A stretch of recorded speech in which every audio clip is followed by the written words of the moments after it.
नमस्कार, मैं GRS news के लिए गिरीश सिकरवार। आज के इस ब्लॉग में मैं बात करूंगा इंडिया गठबंधन की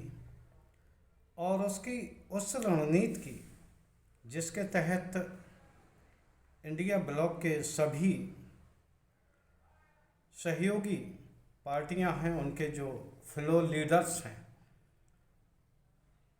उनके बीच में कितना अच्छा कोऑर्डिनेशन है कि जिस बात को राहुल गांधी सदन में उठाते हैं वैसी ही लगभग बातें अखिलेश यादव उठाते हैं सदन में, वैसी ही बातें टीएमसी की ओर से उठाई जाती हैं, वैसी ही बातें स्टालिन के पार्टी की ओर से उठाई जाती हैं, वैसी ही बातें इंडिया गठबंधन आम आदमी पार्टी की ओर से उठाई जाती हैं। आज केजरीवाल की रिहाई की मांग को लेकर जंतर मंतर पर इंडिया गठबंधन ने एक बड़ा प्रदर्शन किया और उस प्रदर्शन में केंद्र सरकार पर आरोप लगाया कि वो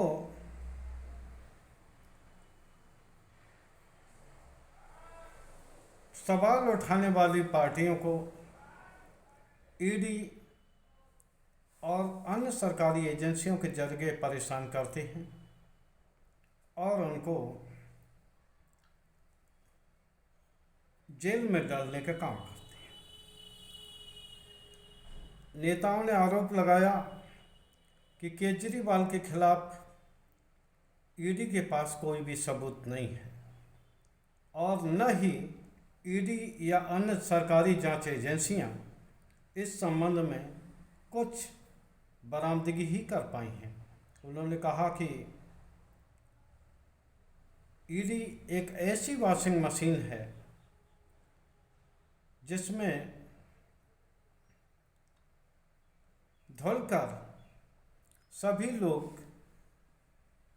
कितने भी बड़े भ्रष्टाचारी हों पवित्र हो जाते हैं। उन्होंने इंडिया गठबंधन के नेताओं ने इस बात के लिए आलोचना की कि केंद्र सरकार निश्चित तौर पर अरविंद केजरीवाल के जीवन के साथ खिलवाड़ कर रही है और उनको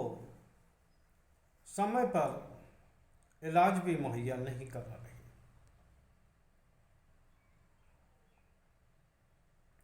मानसून सत्र में राहुल गांधी के दिए गए भाषण पर एक बार फिर से कैंची चली है। पिछले भाषण में भी राहुल गांधी के भाषण में काट पीट की गई थी, जिसके लिए इंडिया गठबंधन ने आलोचना की थी। यहाँ तक कि सामाजिक संगठनों ने इस बात की भी आलोचना की थी। अब की बार भी जो उन्होंने चक्रव्यूह के लिए जो 6 महारथी बताए, जिसमें कि मोदी, अमित शाह, मोहन भागवत, सुरक्षा सलाहकार अजीत डोभाल और उद्योगपति अडानी अंबानी का नाम था। तो इसमें से अडानी अंबानी, अजीत डोभाल और मोहन भागवत का नाम कार्रवाई से निकाल दिया गया है। यानी कि राहुल गांधी ने क्या पूछा, क्या सवाल किया, इसकी जानकारी जो इस बात की के लिए शोध करेंगे लोकतांत्रिक व्यवस्था और संसद की कार्रवाई को लेकर, उन्हें ये पता नहीं लगेगा कि मानसून सत्र में राहुल गांधी ने सरकार को किस प्रकार घेरा था, उस सरकार को जो कि अपना बहुमत हासिल भी नहीं कर पाई थी। और एनडीए के गठबंधन में राहुल गांधी ने किस किस मुद्दे को लेकर सरकार को घेरा था, इसकी जानकारी भी शोधार्थियों को नहीं हो पाएगी, क्योंकि लगातार अध्यक्ष की ओर से सत्ताधारी दल के इशारे पर भाषणों में सबसे पहले तो भाषण देने में ही टोका टोकी होती रहती है। सत्ताधारी दल की ओर से शोर शराबा मचाया जाता है। अगर इसके बावजूद भी विपक्षी नेता अगर सरकार को घेरने में सफल रहते हैं तो निश्चित तौर पर उनके भाषण में काटपीट की जाती है। इसको लेकर भी इंडिया गठबंधन ने एक रणनीति तय की गई है कि सदन में माइक म्यूट होने और भाषण में काटपीट करने के विरोध में इंडिया गठबंधन निश्चित तौर पर माननीय उच्चतम न्यायालय में इस बात की अपील करे। हालांकि सदन की कार्रवाई कानूनी समीक्षा से दूर रहती है, लेकिन जब ऐसी स्थिति आ गई हो कि जिसमें सत्ताधारी दल ये तय करे कि विपक्षी नेता किस प्रकार का सवाल खड़ा करें, अध्यक्ष ये तय करे कि विपक्षी नेता क्या बोलें क्या न बोलें, तो निश्चित तौर पर कोर्ट ही एक ऐसा विकल्प बचता है जिसकी ओर निश्चित तौर पर इंडिया गठबंधन ने जुड़ जाने का फैसला किया है, तो वो आप ये तय मानिए कि उचित ही माना जाएगा। हालांकि अभी तक ऐसा कोई रिकॉर्ड नहीं है जिसमें सुप्रीम कोर्ट ने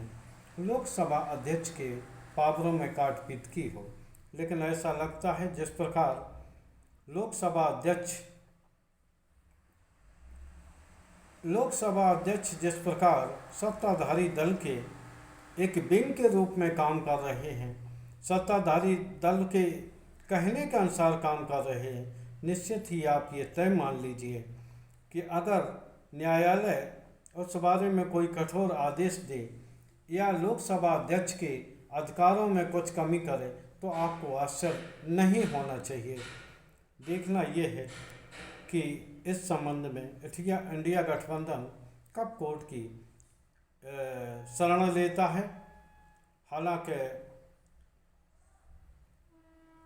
इंडिया बार एसोसिएशन के अध्यक्ष कपिल सिब्बल ने ये बताया था कि अगर आम जनता को माइक में डिस्टरबेंस होता है या विपक्षी दलों के भाषण में काटपीट होती है या माइक को म्यूट किया जाता है, तो निश्चित तौर पर आप ये तय मानिए कि निश्चित तौर पर पार्टियां सुप्रीम कोर्ट की शरण ले सकती हैं। और सपा ने सुप्रीमो अखिलेश यादव ने भी इस बारे में संकेत दिया है कि अगर ज़रूरत पड़ी तो निश्चित तौर पर वो सुप्रीम कोर्ट की शरण में जाएंगे और लोकतंत्र बचाने के लिए वो सभी काम करेंगे जो कि लोकतंत्र के बचाने के लिए निश्चित तौर पर ज़रूरी है। अभी तक आपने देखा होगा कि किस प्रकार केंद्र सरकार बार बार ये कहते रहे कि जितना काम उन्होंने किया उतना 70 सालों में नहीं हुआ। उसी प्रकार का उदाहरण उत्तर प्रदेश विधानसभा में भी देखा गया, जिसमें कि सत्ताधारी दल के मंत्री स्वास्थ्य मंत्री से सपा विधायक रागिनी सोनकर ने एक प्रश्न पूछा था कि आखिर अस्पतालों में ज़रूरी सुविधाएं क्यों नहीं मुहैया कराई जा रही हैं, आखिर डॉक्टरों की कमी क्यों है और किस प्रकार के उपकरण हैं या उपकरणों में आखिर क्यों आम जनता को बाहर से जांचें करानी पड़ती हैं। इसको लेकर अच्छा तो ये रहता कि स्वास्थ्य मंत्री जो कि उप मुख्यमंत्री भी हैं ब्रजेश पाठक, वो कोई सकारात्मक जवाब देते। इसके बावजूद उन्होंने सपा कार्यकाल के बातों को उठाना शुरू किया और ये कहा कि मैं नंगा नहीं करना चाहता, जिसको लेकर सदन में काफ़ी हो हल्ला और विरोध भी हुआ। आखिर भारतीय जनता पार्टी ने ये क्या रणनीति बना ली है कि प्रश्न जब उनसे होता है तो वो प्रश्न का जवाब देने के बजाय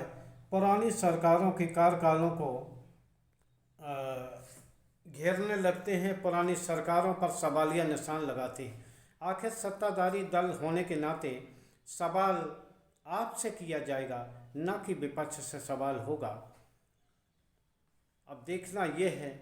कि सत्ताधारी दल अपने इस योजना में कोई परिवर्तन करेगी या लोकतंत्र को बचाने के लिए सरकार के आंखों में आग डालकर प्रश्न करने के लिए क्या विपक्षी दलों को सुप्रीम कोर्ट का रुख करना पड़ेगा। आज के ब्लॉग में बस इतना ही। जय हिंद, जय भारत।